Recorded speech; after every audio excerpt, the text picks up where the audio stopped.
Fala pessoal, tudo bem com vocês? O Brasileirão tem um novo líder e é o São Paulo Futebol Clube. O dinizismo é uma realidade.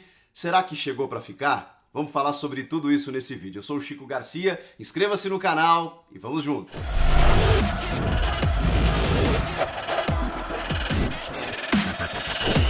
3-0 no Goiás, naquele jogo lá da primeira rodada que não pôde acontecer por conta do surto de Covid na equipe goiana. Inclusive, o São Paulo chegou a entrar em campo naquele momento no estádio da Serrinha. A abertura do Campeonato Brasileiro não aconteceu, só agora, em dezembro, esse jogo foi realizado. E o São Paulo realizou e efetivou os seus 3 pontos na tabela, ultrapassando o Atlético Mineiro, chegando a 44 pontos. O Atlético tem 42 e vejam só, o São Paulo ainda tem um jogo a menos, ou seja, pode chegar a 47 pontos.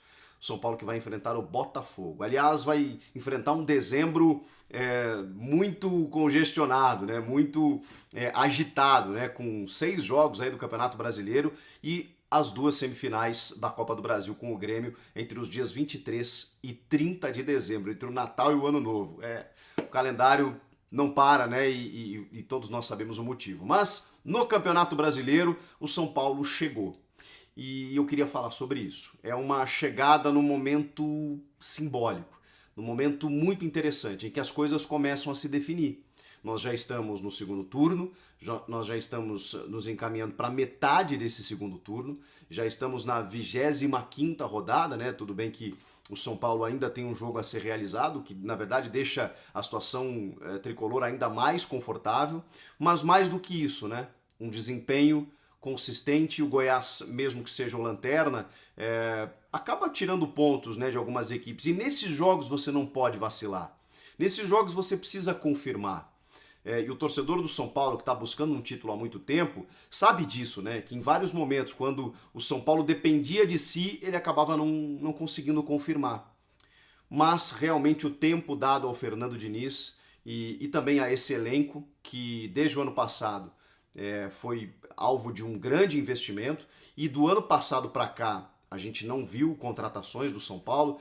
Teve uma troca do Vitor Bueno pelo Raniel, que foi lá para o Santos, teve a aquisição em definitivo do Thiago Volpi e teve o Luciano já no meio da temporada, no meio do campeonato, que se mostrou uma grande contratação, talvez a principal, né, realmente a efetiva, né? Mas já tinha aqui Daniel Alves, Hernanes, teve a saída do Alexandre Pato, já tinha o Igor Gomes, e aí o Fernando Diniz foi encontrando algumas soluções. Já tinha o Juan Fran também e já tinha a base do seu elenco.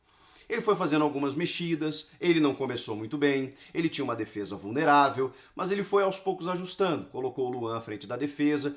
E eu lembro de uma declaração do Diniz, quando muito questionado sobre a dupla de zaga, né, que ele em determinado momento mudou, se não seria interessante voltar com o Bruno Alves e o Arboleda, e ele mesmo dizia, não, mas isso independe de nomes, a questão é sistema. Pois bem, só que o sistema na época não funcionava, agora funciona. Tanto que ele pode botar o Diego, ele pode botar o Léo Pelé, ele pode botar o Bruno Alves e o Arboleda como jogaram hoje, e muito bem. O time não foi vazado porque o sistema está funcionando. É fato que o Goiás gostou do jogo em determinado momento da partida, especialmente no começo do segundo tempo, porque o São Paulo é assim. O São Paulo joga e deixa jogar, né? O São Paulo é um pouco mais aberto, ele transforma o jogo mais aberto. Mas esse mesmo São Paulo é muito efetivo lá na frente e tem a defesa menos vazada do Campeonato Brasileiro. Sofreu alguns gols bobos nos mata-matas e o São Paulo foi muito criticado por isso, mas também depois disso foi aprendendo algumas lições, né? Tanto que avançou na Copa do Brasil exatamente num confronto muito difícil que tinha contra o Flamengo e venceu os 2 jogos, o segundo então goleando. Chega num momento da temporada muito consistente, você sabe a cara do time do São Paulo. O Daniel Alves cresceu demais jogando no meio campo, aliás, que vitalidade do Daniel, né? Ele não descansa. O Diniz preserva alguns jogadores, faz substituições, ele não toca no Daniel. E o Daniel não deixa de jogar com a intensidade, pressionando a saída de bola do adversário, assim inclusive se originou o 3º gol, não deixa de pifar os companheiros, está exercendo uma liderança cada vez mais positiva, ele que foi muito criticado em vários momentos. O tempo foi trazendo algumas respostas. na verdade, essa gestão do São Paulo, que já trocou muito de técnico, também muda o seu pensamento depois da chegada do Daniel. Quando você investe num cara do quilate do Daniel Alves para mudar o patamar do clube, não mudar, né? Que o São Paulo sempre teve um patamar elevado, mas vivia um período de muita instabilidade, ainda vive, porque não ganha um grande título há 8 anos, um Campeonato Brasileiro desde 2008. Quando o Daniel Alves vem, ele vem com essa filosofia, o cara mais vencedor da história do futebol, e o Daniel aposta também no Diniz. O Daniel faz com que o Diniz seja um pouco blindado também para que a manutenção ocorra. E quantas vezes a imprensa, a torcida não quis a cabeça do Fernando Diniz pelo seu jeito de jogar mais exposto, mais vulnerável, e o próprio Diniz também reviu alguns conceitos. E hoje a gente vê um time muito encaixado. Vejam só que o Juan Fran, que também já foi criticado nas laterais junto com o Reinaldo, os caras estão jogando bem. E mesmo quando joga ali ou o Tietchan improvisado ou o Igor Vinícius, a coisa acontece. No lado esquerdo você pode ou improvisar, né? Já não é mais uma improvisação, né? Botar o Léo na defesa para subir o Reinaldo ou fazer com que o Reinaldo atue numa segunda linha e o Léo na lateral, também funciona. O Tietchan pode jogar na lateral ou no meio. O Gabriel Sara foi crescendo. O Igor Gomes, como precisava desse gol, o Igor, né? Ele estava tentando arrematar de fora da área, não estava pegando bem na bola, acabou fazendo o primeiro gol nessa partida contra o Goiás. Importante para ele, que jogou muito bem, fez um ótimo primeiro tempo. O Luciano e o Brenner são dois jogadores que também simbolizam essa grande fase do São Paulo. O Brenner, um moleque que já estava merecendo oportunidades, o Pablo não tinha a mesma efetividade, o Diniz apostou nele, mandou trazer, bom, né? Mas foi lá, indicou o Luciano do Grêmio, que não estava sendo aproveitado, um cara da confiança dele. E o Luciano é interessante, cara, ele chega com o espírito do São Paulo. Ele chega e contagia os caras com uma vontade, desde o primeiro jogo, vocês lembram, né? Ele chegou fazendo gol, chegou dando assistência, chegou envolvido, chegou querendo dar certo. Isso funciona muito, né? Às vezes o cara troca de ares, não está sendo aproveitado num clube, recebe uma oportunidade, uma confiança do técnico, vai lá e quer saber, cara, eu vou dar o meu melhor. E o Diniz apostou muito nele. Eu vi uma entrevista recente que ele disse, pela qualidade dele, ele ainda não era tão valorizado ainda no futebol brasileiro como deveria. E a gente está vendo o Luciano ser muito participativo, né, nesse time do São Paulo.